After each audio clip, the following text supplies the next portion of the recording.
Evet, neredeyiz? Gaziantep Balıklı Meydanı'ndayız. Nereye gideceğiz? Meydan kokoreçe gideceğiz. Neredesiniz? Ne yapıyorsunuz? Bu lezzetin adresi neresi diye soranlar için. Buyurun gidelim görelim. Evet, Balıklı Meydanı'ndan çıkışımızı yapıyoruz.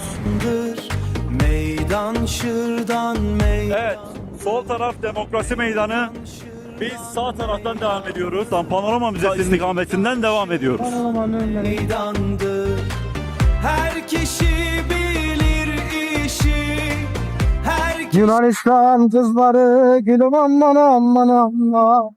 Ne don giyer ne pisler. Ne don. Meydan gurmelere heyecandır. Kok kok. Artı yerimizi bilirsiniz. Gelmeyen Allah alsın. Daha başka sözler bize düşmez. Yerin güle güle.